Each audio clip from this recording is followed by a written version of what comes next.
All right. Good afternoon, everybody. Good morning to others. My name is Sean, and I'm here with Linked Senior. We're going to be getting started in just about 5 minutes at 1 o'clock Eastern. So if anybody does have any questions in the meantime, please feel free to chat those into the chat box or post your questions into the question box. We also have the handout or a copy of today's presentation under the handout section. And again, we'll be getting started at 1 o'clock Eastern.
All right, good afternoon, everybody. Good morning to others. I want to thank everybody for joining us for today's presentation presented by Link Senior and Dawn Worsley on a revenue generating department, that being activities. Before we dive in to the webinar, have a couple of housekeeping details. One, just want to mention, as you've noticed, We're going to have everybody on, all the attendees muted throughout the presentation. This is just to keep out any background noise and make sure that we stay on time and topic. We will be wrapping up at 2 p.m. Eastern time today, so the webinar is 1 hour long, and you will be associated 1 hour of continuing education credits for that. Along with that, if you do have questions or comments throughout the presentation, please feel free to log those into the chat box or the question box, and we'll be happy to address those either throughout or at the end of the presentation. I've also uploaded today's presentation into the handout section, which you'll find on the GoToWebinar site sidebar. Lastly, in order to get the certificate of continuing education credits, there will be a survey which will be distributed at the end of the presentation. I will put that into the chat box after the webinar today, and it will also be in your post-webinar follow-up email, which you'll receive. If you could please fill that out for everybody who's attending, so even if there's 3 of you in the room and only 1 person signed in, all 3 need to fill out that survey. That's how we will be generating these certificates. So as we go in, here is today's agenda. I'm going to give you a little bit of background on our presenter, and then we're going to go right into understanding the 4 ways that activities can positively or negatively impact the financial outcomes of your facility. We'll identify some of the resources to help guide compliance. We'll review the case mix process and how to plant yourself in the meeting. And then, of course, as I mentioned at the beginning, we will have an open forum for Q&A at the end. So today's presenter is Dawn Worsley, who is the president of NCCAP, which is the National Certification Council of Activity Professionals. She is also a certified activity director and owner of Dawn on the Horizon. Dawn has been a national speaker on a variety of topics for healthcare workers, and we are very excited to have her joining us today. So at this point, I'm going to turn it over to Dawn, and it's yours to go. Okay, wonderful. Welcome, everyone. Again, I'd like to thank the opportunity for LinkedSenior to have NCAP be able to present this information. We find it a very valuable resource to the activities department. Sean, let's see if it loads. Don't think I have control yet of the PowerPoint. So as we're waiting to, there we go. Wonderful. Okay, so thank you, Sean.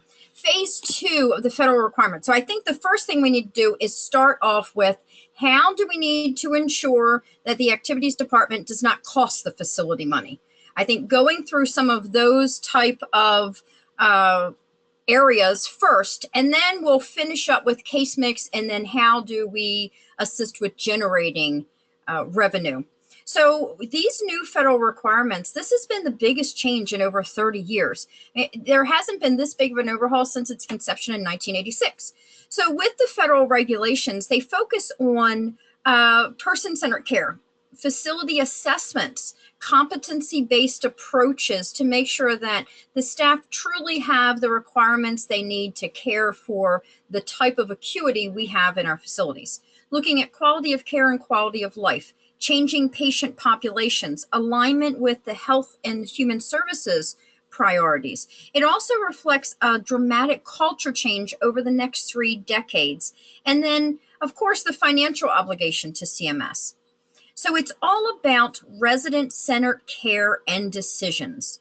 The new competency-based approaches are not maybe so much new to nurses and physical therapists and even activity professionals. We usually have competencies that are completed by our HR department or our education department on a yearly basis. But one of the things that's new for this compliance is competencies for our volunteers, for our contract employees, phlebotomists, dentists, x-ray technicians, pretty much anyone that comes in contact with your residents. We want to make sure and ensure that they have the skills necessary to engage and communicate and treat residents of all varying levels of cognition. Also, culture change. Now, this is looking at addressing decreased hospitalizations, decreased facility-acquired infections, decreasing psychotropic medication, and increasing positive behavioral health. If you go to the NCAP website, there's two places that you can go for more detailed information on the federal requirements, and that's ncap.org underneath the tab NCAP University, and you can also go to the professional development page under federal regulations.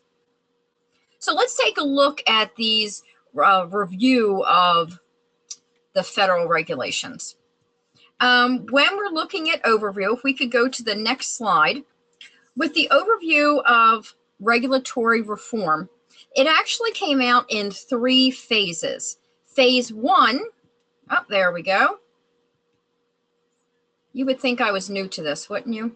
Okay, sorry about that. Overview of regulatory reform. So the new regulation implements a number of pieces of legislation that we have had to consider, and it's really come from places like the Affordable Care Act.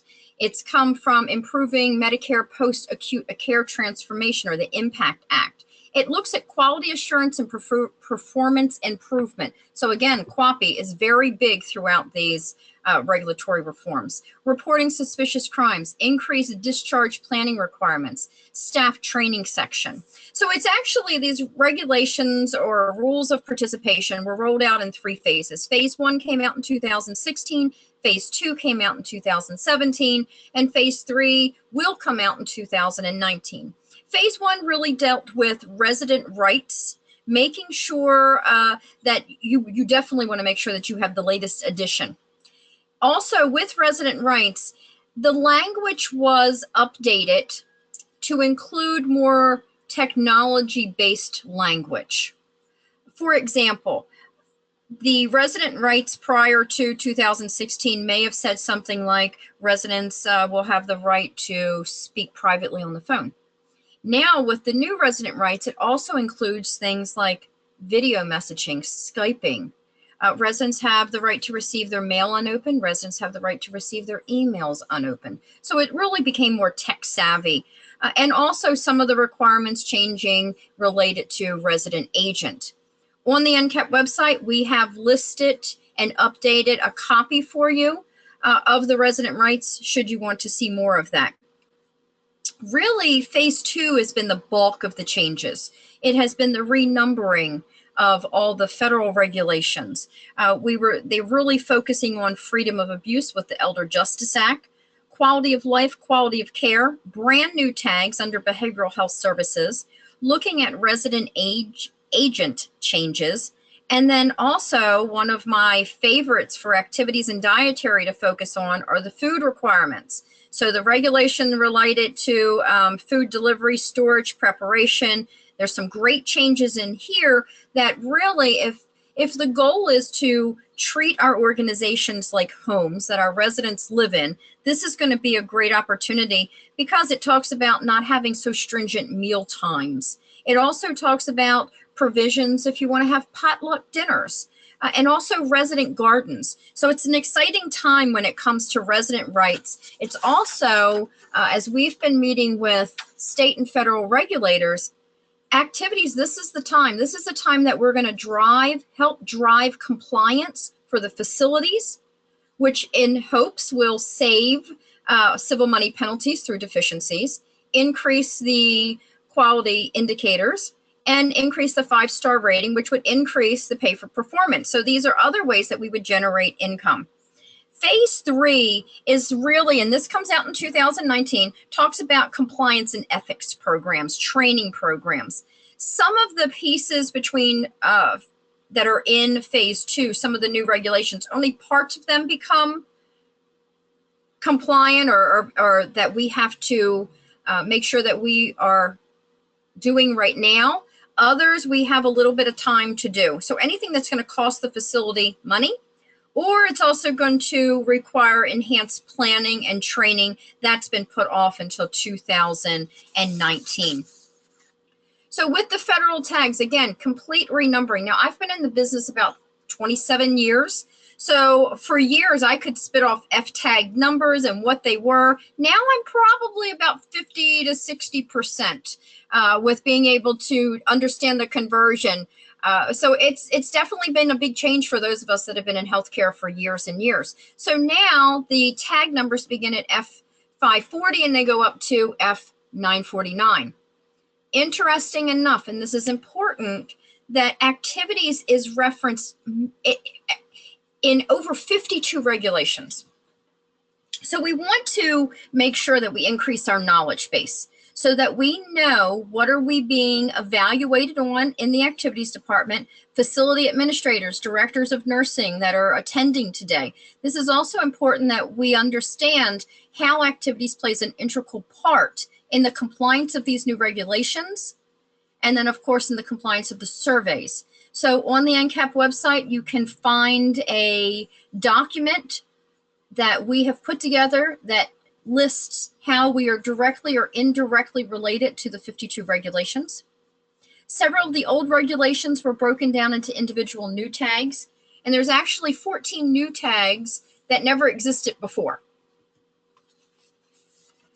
They've categorized the regulations into resident rights, freedom of abuse, neglect, and exploitation, admission, discharge, transfer requirements, resident assessments, comprehensive resident-centered care plans, quality of life, quality of care, physician services, nursing services, whole new section, behavioral health services, pharmacy services, laboratory radiology, diagnostic, dental services, food services. So F800 through F814 is what you can reference when we're talking about all the great changes related to quality of life and nutrition and giving us a little bit more flexibility.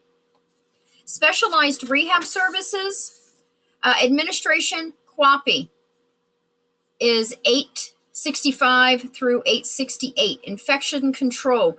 And then you get into phase 3 compliance and ethics programs, which is 895, physical environment, and then of course the training programs. So you can go to CMS's website for more detailed information, 742 pages of pure reading joy, if you are so interested. So quality of life tags, again, the activity profession and requirements and the expectations of the therapeutic value that we provide are written into over 52 regulations. I do want to focus on just a few minutes of quality of life, and which is 675, and 679, which is activities meets the interests and needs of each resident. Again, you can find all of this written out so you don't have to go through those 742 pages on the NCAP website. FTAG 679, there's some very specific new language, and I want to read the exact tag. And why is this relevant for everyone on this webinar today to understand what this tag means?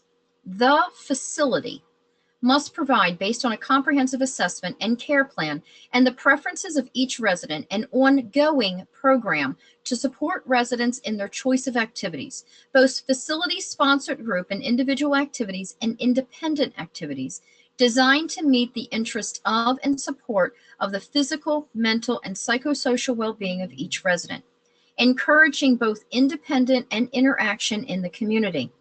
So at NCAP, as the national credentialing body for activity professionals, we have our finger on the pulse of the nation when it comes to regulatory compliance. There are many calls and emails that we have been getting in over the last several months as we've been seeing an increased rate of deficiencies issued in FTAG 679. Interestingly enough, as we've met with regulators, our survey teams that we've talked to in different parts of the country has stressed this tag, has stressed the fact that they're not looking at what structured activity programs, if you have something going on, programs available from 10 to 12 and 2 to 4 and 6 to 8. They're looking at what is the engagement from all staff for residents who are maybe cognitively compromised, clinically compromised, vulnerable residents on an ongoing basis. A lot of the deficiencies have been happening through observation in the mornings when residents are in their room, sitting at the nurse's station after lunch, before lunch, and after in the afternoon right before dinner. Some of the regulations or deficiencies that have been coming have been stating very clearly that this tag represents the facility's deficient practice in engaging residents. As an example, residents who have been sitting at the nurse's station for an hour and there are multiple staff that walk past back and forth and do not engage the resident. So this could be its own separate webinar. So I'm going to keep going on a little bit so that we can just give you a little bit more of the information. It's definitely all focused on resident-centered care. Cultural preferences is also something that for this quality of life tag they're really looking at too. And this was discussed in the 2006 Surveyor Guidance, interpretive guidelines that came out. So addressing it, make sure that we know what a resident's cultural preference is, and that if it is important in their life, how do we expand that knowledge so that all caregivers understand the significance of what is important to a resident, and how do you integrate that in care. Activities refers to any endeavors other than routine ADLs in which the resident may participate in to enhance his or her self of well-being and to promote and enhance physical, cognitive, and emotional health. So this is anything other than ADLs. We want to make sure that we understand that the guidance to the surveyors, so surveyors, as they're reviewing specifically 679 in activities, they're told that maintaining contact and interaction with the community is an important aspect of a person's well-being and facilitates feelings of connectedness and self-esteem. Involvement in the community includes interactions such as assisting the resident to maintain his or her ability to independently shop, attend the community theater, local concerts, libraries, and participate in community groups.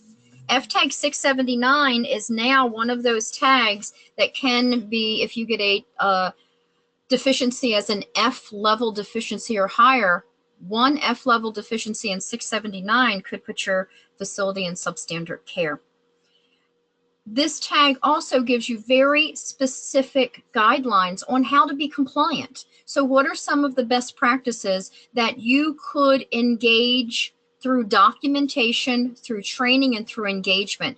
Those approaches are written specifically in that regulation. They have activity approaches for residents with dementia. Some of the suggestions that they are recommending, if it's important to the resident or if it's a need for the resident. Residents who exhibit unusual amounts of energy or walking without a purpose. For residents who engage in behaviors not conducive with a therapeutic home environment.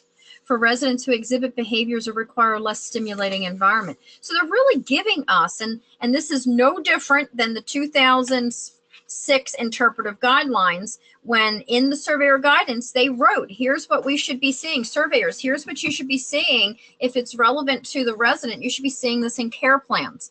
Care plans are still the #1 deficiency coming out of both the old survey process and the new survey process. Behavioral health tags is another brand new tag that we have seen. It became effective, or almost all of the tags or parts of the tags became effective in 2017 on November 28th. FTAG 740 is the behavioral health tag. Behavioral health encompasses a resident's emotional and mental well-being, and it's an integral part of person-centered care. Looking at sufficient and competent staff, which is FTAG now 741. Providing behavioral health and services is an integral part also to person-centered care. It involves the interdisciplinary approach with qualified staff that demonstrates competencies and skills necessary to provide appropriate services. So the biggest, even though when you read the tag, it reads nursing services, when you look at the survey tool, the critical element pathway, which we have listed on the website, that will tell you that it's actually looking at the competencies of staff as it engages with someone who has dementia or other behavioral health needs. What is their core competencies?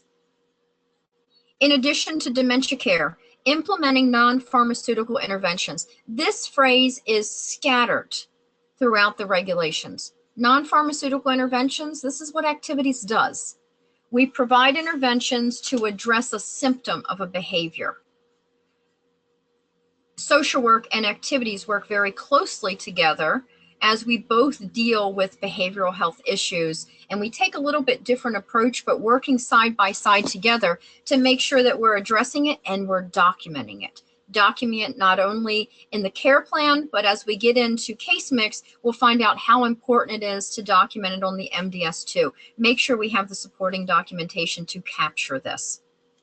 There is no more of the days when our notes are acceptable by just writing the fact that someone has a behavior. Now it's much more not so much what is the behavior, but maybe what is the symptom that led up to the behavior. So what happened to cause the behavior? Remember, behaviors are only a means to communicate when someone cannot use their words. So what is the behavior trying to tell you? What is the unmet need that the behavior is displaying? That's where the survey team wants us to focus on, is to address what is the unmet need, to address non-pharmaceutical interventions, and we also want to make sure that those interventions we're writing in the care plan and that we're looking at outcomes of decreased behaviors without medication. The new survey process. So this is exciting in itself. You know, again, for those of you that have been around 15 plus years, then you were subject to the only survey we knew, which was really 100% guided by the surveyors. They had complete autonomy. We then went to the QIS, Quality Indicator Survey, about, I want to say, it's got to be about 7 or 8 years ago, that survey process started. It only actually went through only half the country. So half the country was still using the traditional, half was going through Quality Indicator Survey. The Quality Indicator Survey gave a resident the voice. It also was very regimented. There was a complete algorithm. I'm sure many of you have been, if you've been in healthcare longer than a year, you've been through the Quality QIS survey. So you know that everything was placed into a computer based on the answers of a generalized assessment. It then kicked out stage 2 of the survey, where regulators then went through another series of critical element pathway tools. And then finally, the computer kicked out what our deficient practices were or what our successes were. Now, with the new survey process, what they've done is, you know, they've kind of sat back, CMS has sat back and took the best of both worlds. They have taken some automated processes out of the QIS survey, and they've allowed for surveyors to still have some autonomy in the survey process. This new survey process started November 28th. Now, for those of us in healthcare, let's keep in mind something very, very important. The surveyors did not receive these new regulations or the new survey requirements any earlier than when they were posted on the website for us to see. So they are learning this process along with us. So it behooves us to be very savvy in understanding what these regulations are, what the interpretive guidelines are, how do we build compliance, so that when we are in a survey process, we can articulate ourselves with our surveyors to make sure that we are both understanding the regulation and complying to the new regulations. So with the survey process, in speaking to probably a few hundred administrators who have had surveys throughout the country, along with a team of surveyors that NCAP talks to and works with to help understand this process and make sure that we are compliant. Basically, in a nutshell, the surveyors will come into your building and they will immediately hit the floor. When they hit the floor, they are doing a generalized pathway. So they're using kind of a question and answer or observation tool. They're also looking and calling family members. They're focusing on residents who are vulnerable. So trust me, they're not going to look at your residents who are happy and all over the place, mobile through your facility, bringing themselves to and from activities. They're looking at those clinically complex residents. They're also looking at complaints that have come in, facility reported incidences. This is if you're having a federal survey. On that note, we've also understand that there is much more federal oversight going on right now, whether it's in conjunction with your state survey or 5 days after they come in to make sure that the state is surveying us based upon this information. So once all your surveyors go out and they do a selected number of interviews or observations, they come back together and they discuss which of the residents do they feel will be part of their sample size. Then through their observation, as well as being able to have this computer generated list based off your MDS, that's where your sample size comes. Now here's the biggest change is that they're going to be looking at fewer residents. However, they're going to go through all 24 or 26 critical pathways. So they are definitely spending more time in looking at the resident holistically. Critical element pathways, again, for activities. You may have only been given or may have only thought that activities is only reviewed under the activities critical pathway or the resident council critical pathway. However, here are all the other critical pathways that either through observation or record review is activities and the services we provide being evaluated. QAPI, sufficient and competent staff, behavioral and emotional health, communication and sensory, hospice and end-of-life, pain management, and dementia care. You can find those critical pathways on the CMS website with all of the critical pathways or these selected ones on the NCAP website. Now, the impact of the Inflation Adjustment Act. So remember I said in one of the first couple slides that we are a revenue, that surveys can be revenue generating. They can be revenue generating through civil money penalties. Civil money penalties are issued when there is sufficient non-compliance of regulations. The changes in what the fees are have changed from and it was kind of a step process from 2016 to 2017. So if you see that some of the fines, let's even take a category 3, this is immediate jeopardy. Prior to, your fine could be $1,000 to $10,000 per instance. And there could have been a $3,000 to $10,000 per day occurrence in this. Or now we're looking at a IJ category 3 per day occurrence of being $6,394 to $20,000.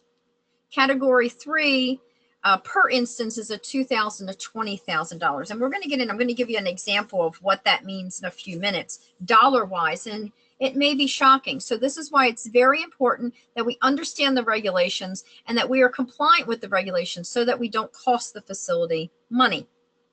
Federal scope and severity grid, if you're not recognized or if you don't realize what this is, if you think about it, when you're listening to our administrators, our team after the surveyors leave, the survey team may issue deficiencies in FTAG 679 with a D-level deficiency. So you might hear those. We've got 4 D-level deficiencies. We got 2 B-level deficiencies. This is the scope and severity of that. A, B, and C means no actual harm. D, E, and F, this is where a plan of correction is required that's submitted to the state. No actual harm, but potential for more than minimal harm.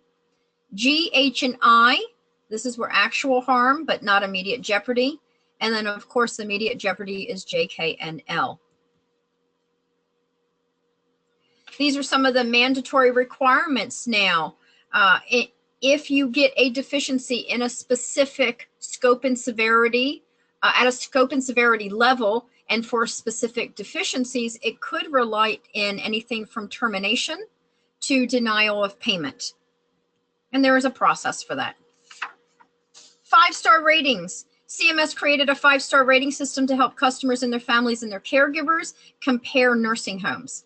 There is one overall star rating for each nursing home, and it's a separate rating for health inspections. Health inspections are based on 3 of the most recent standard surveys in the nursing home and also results in the complaint surveys. Again, it goes back 3 years.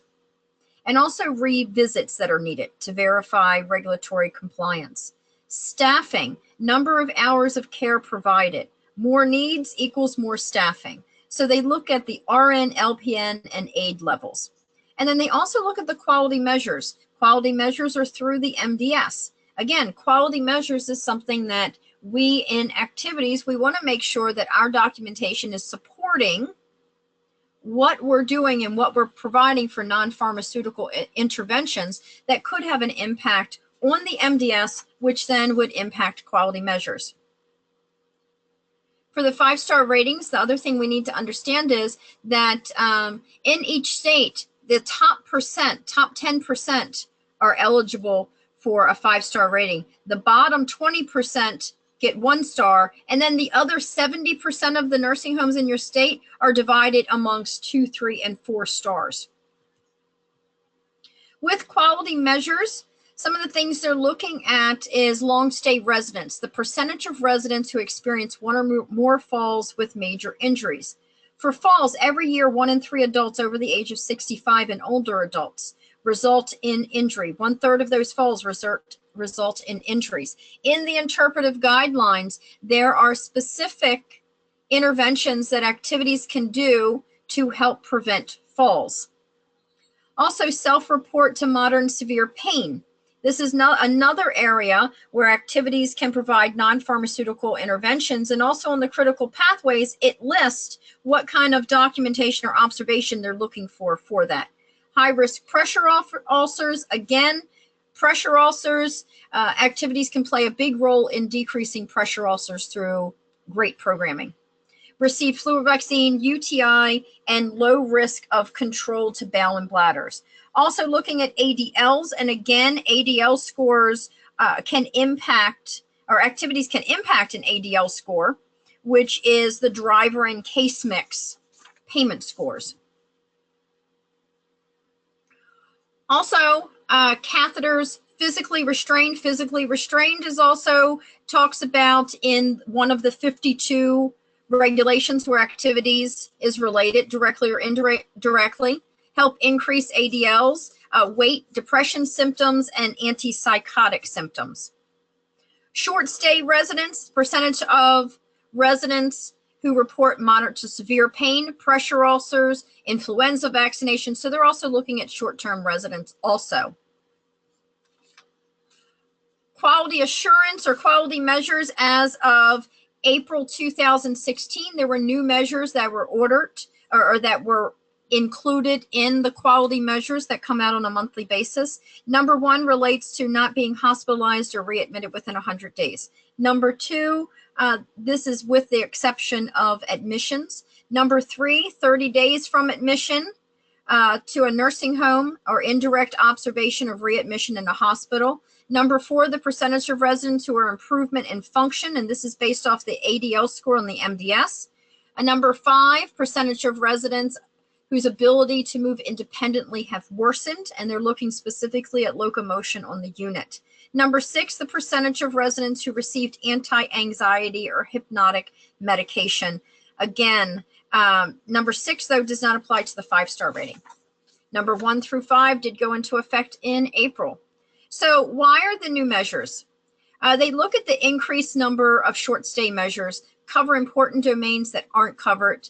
The development of readmission measures is a high priority for CMS. The Protection Access of the Medicare Act calls for public reporting of readmission measures on Nursing Home Compare. For many short stay residents, patients return to the community in the most taking a look at important outcomes associated with SNF care. And then successful discharge is defined as those in which a person was not hospitalized or readmitted back into a nursing home for 30 days. So quality measures in the new survey process. Why do you need to know who triggers? Well, keep in mind that there is a percentage of residents that will be selected in your sample size for the survey process that's going to come from these quality measures. From these quality measures, what you want to make sure that you are aware of is when you get in, and it should be good practice that you do it anytime, but now as we're learning this, especially as we move closer into our survey window, we want to be able to start looking at those quality measures on a monthly basis. Because who are the residents that trigger in certain areas, maybe 5, 7 of those areas? They might be the potential vulnerable residents that the surveyors or that are automatically, not the surveyors, excuse me, that are automatically chosen, computer generated to be part of your survey process. So that's why that is important. Pay for performance. The health department has identified key areas that currently can be measured with minimal statistical accuracy to establish baselines for quality performance. The measures would be assigned point values based on performance standards or percentile ranking scores. The pay for performance, or P for P, incentives could be distributed among higher scoring and most improved facilities. So with the pay for performance, they look at they look at staffing. They're also looking at the total staffing and is it adjusted to the acuity. They're looking at client surveys. These are the client surveys that go to the family. So the nursing home satisfaction survey sends out surveys to family members, contains about 53 questions. Overall, it measures satisfaction in 6 categories or 8 domains. It looks at staff and admissions, physical environment, activities, personal care services, food and meals, and resident personal rights. Also looks at the quality surveys. Not so much the number of deficiencies, but more importantly, the number of repeat deficiencies.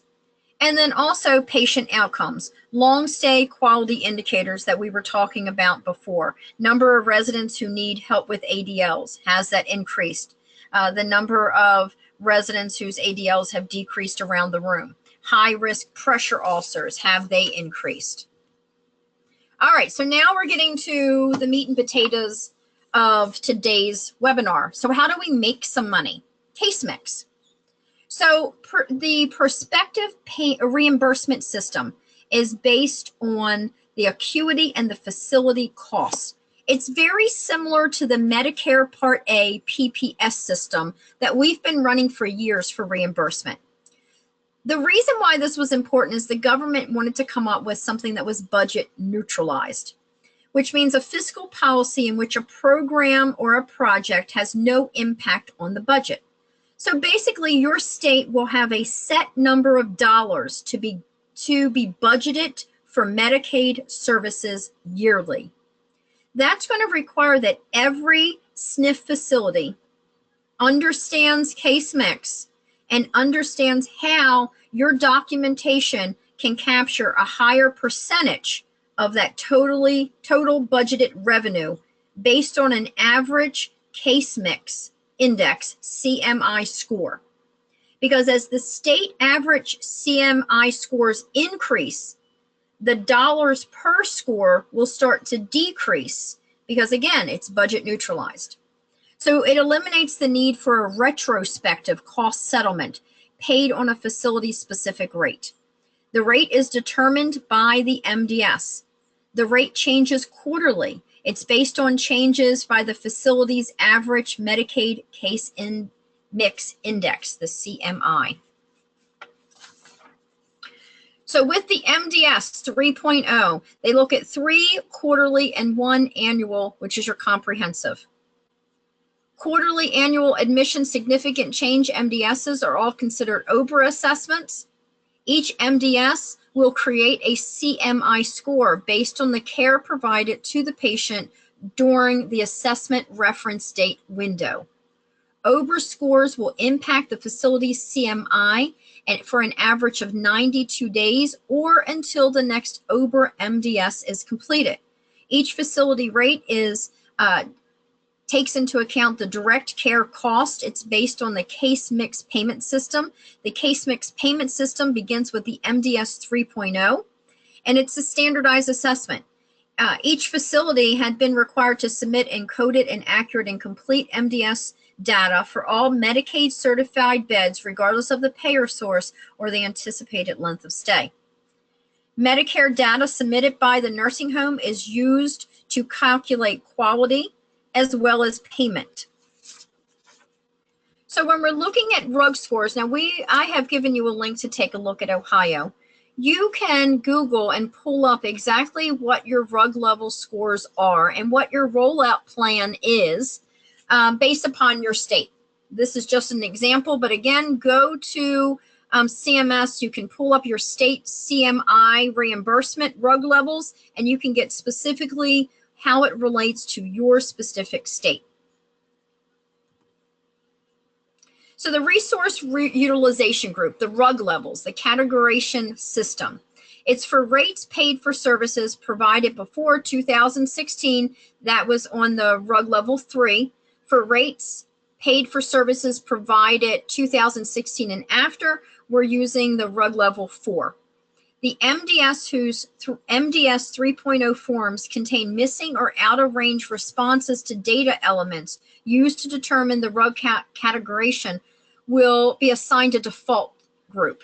So our MDS coordinators, if you're on this webinar, you're very familiar and can provide additional information to your facility and to the activities department as why you don't want a default date, a default rate, and why is it important to make sure that all of those elements of the MDS are completed. Based on the MDS, we're placed into 6 grouper models, and then there's even subgroupers after that. They look at rehabilitation with extensive services, rehabilitation in general, extensive services, special care high, special care low, clinically complex, and then here is the RUG level that activities can impact, behavioral symptoms and cognitive performance. The last and the lowest paying RUG group is reduced physical function. Each of the RUG groups is assigned a relative resource weight. This relative resource rate indicates the amount of time it takes for staff, LPN, RN, and aides to deliver care. So here's an example of when you're looking at behavioral and cognitive performances. The first thing you're going to look at is the mini mental. Now this is going to be very important for activities. You may have only or are only looking at section F of the MDS. This now requires activities to be very, very well versed in section C that talks about cognition, section D that talks about mood, section E that talks about behaviors, not just for case mix, but also for compliance of these new regulations. So with this, you're going to look and they're going to look at a score, a BIM score, on section C. Your BIM score, the brief interview for mental status, is the score above a 9 or below a 9 is considered cognitively, below a 9 is considered cognitively impaired. Step 2, if the interview cannot be done, then they're going to do a staff assessment, and then they're going to look at what are the criterias or what are the deficits the resident has based on cognitive levels. Here's where it becomes important because here's where your RUG level is. Over to the right-hand side of your screen, you get these codes, BB2, BB1, BB or BA1. We'll get into what they mean. The first thing you're going to do is take a look at, are there hallucinations, delusions, physical behavior symptoms directed towards others, verbal behavior symptoms directed towards others, other behavior symptoms, wandering, rejection of care. So if you see physical, verbal, other behaviors, and wandering, this is where we want to make sure in activities that we really have great documentation, that we're not just focusing on participation, how many people were in a room or what activities they went to, but what was their specific engagement. When you have that, those symptoms are present on the MDS. They then take a look at their ADL score. You then take a look at restorative nursing. Does it or does it not exist? This is where you come up with your payment category. And we're going to go over what these mean in just a couple slides from now. Okay, so when you're looking at behavioral symptoms and cognitive performance, a BMI score of 9 or less and an ADL score of 5 or less. This is where we have impact. Or cognitive performance, a staff assessment score of 3 or greater and an ADL score of 5 or less. So to get down a little bit more, what does this mean? One of the following with an ADL score of 5 or less can impact your case mix index, your payment rate. Hallucinations, residents' perception of a presence of something that is actually not there. A delusion, a fixed false belief not shared by others, even in the face of evidence to the contrary, or physically behavioral symptoms towards others. Daily documentation during that ADR assessment reference date is what's going to be very important so that your MDS coordinator feels confident that you have the supporting documentation to support coding if these behaviors exist. Also looking at, again, with an ADL score of 5 or less, verbal behavior symptoms that are directed towards others, daily documentation, other behavioral symptoms not directed towards others, daily documentation. Rejection of care and wandering, the same thing. Wandering, moving to place without a specific known direction. Okay, so with our RUG payout, so this is how significant it is. The lowest of the behavioral cognitive scores is a BA1, BA1. Depending on your state, these scores or these payment levels are based off Ohio. So you would have to pull up your RUG payout levels for your state. You would be surprised, even a little bit, 0.622, even if you went from the lowest BA1 to a BB2.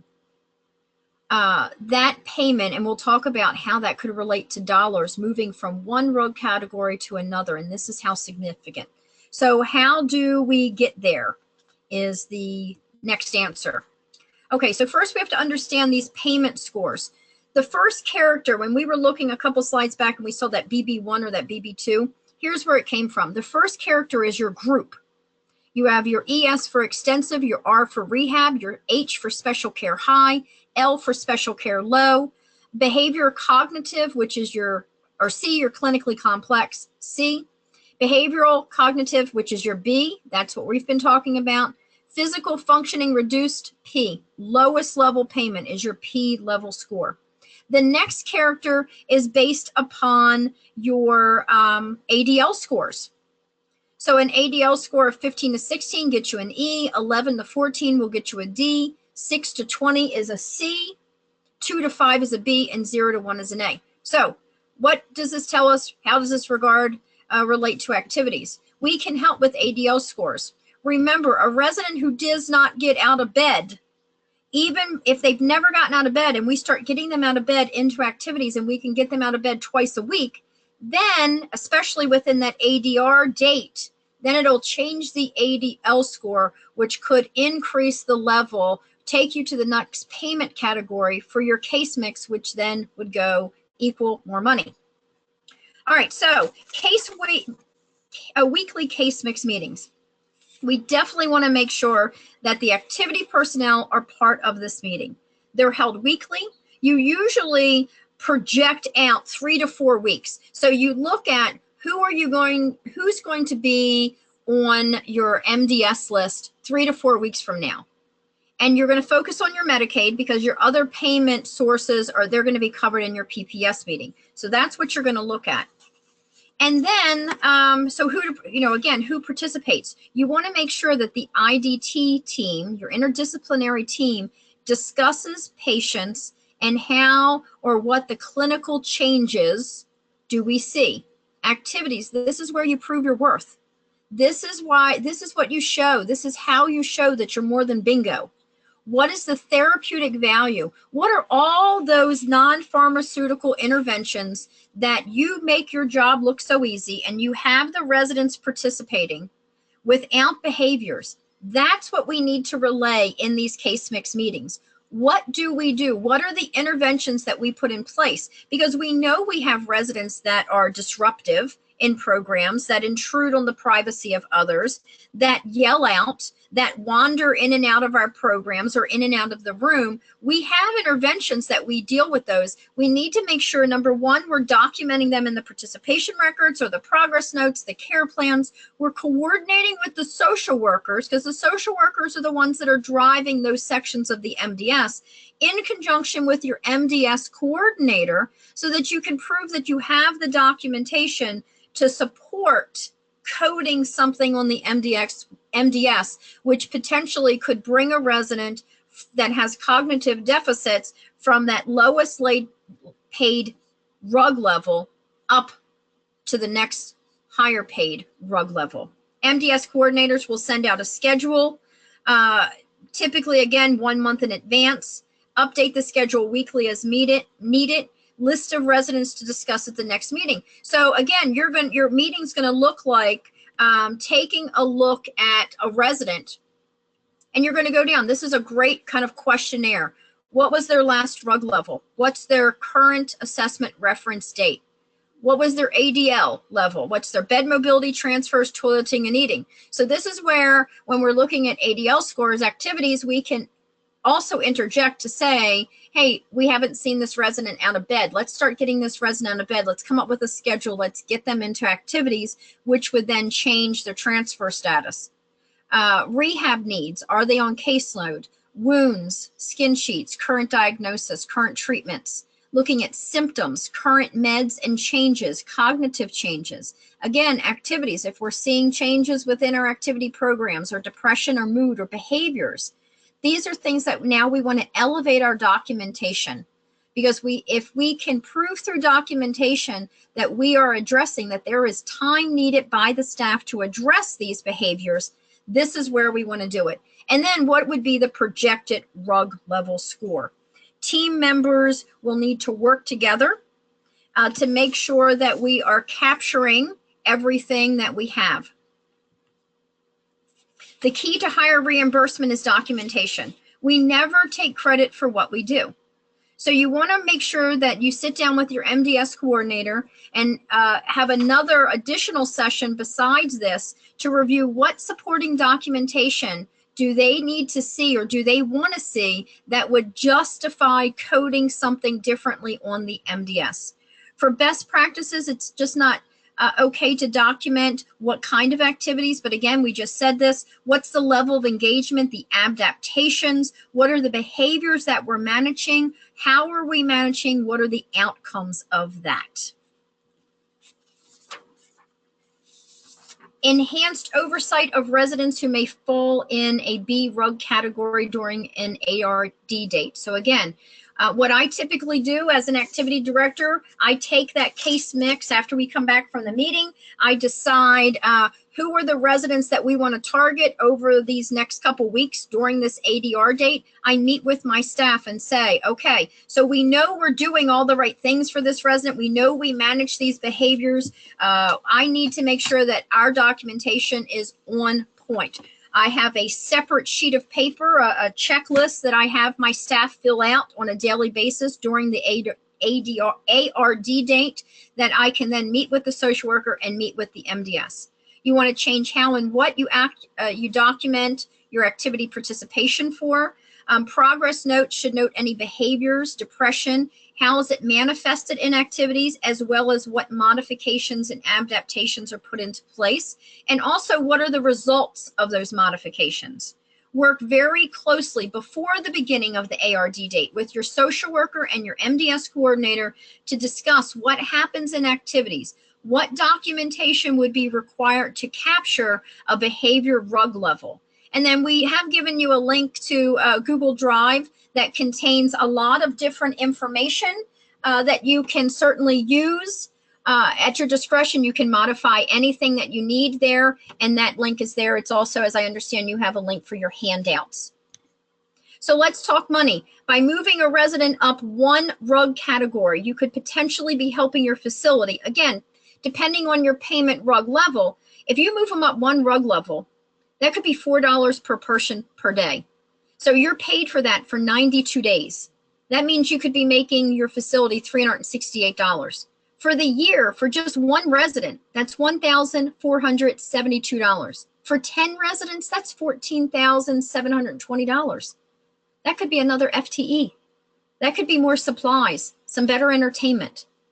So this is why it's very important that we work together and that activities is involved in the case mix index for in the meetings. Make sure that we're capturing our documentation and that we're working closely with the social worker and the director of nursing. Are there any questions that I can answer? Thank you, Dawn. That was fantastic, and I appreciate that information. We did have a handful of questions come through, so what I'm going to do is answer those now. In the meantime, please keep them coming. We have about 5 minutes to go through the questions. Along with that, you may notice that I did just put the survey into the chat box. Please make sure you take that. It will also be in the follow-up email that will come out in just about an hour. That's how we'll know who attended today's webinar. But some of the questions that we had come through is, I guess the first one that I have here is, let's see, do you know of a building that has been able to document increased revenue? There's quite a few buildings. Yeah, I can tell you that personally, because I am an activity director still by trade. So I go to the weekly meetings, and a lot of your residents, you have a handful of residents at your lowest ROG score. So the potential to make money, I have a 200-bed facility. There's probably about 40 residents that fall into either a B or a P payment level. Over the last year, I've been able to capture about 6. So, but 6, if you're looking at $1,400 a year, again, is significant money. The other thing to understand is that we only have a short window, because as every facility learns how to code, eventually it's going to be budget neutralized and it's not going to matter. You're going to get paid one specific level.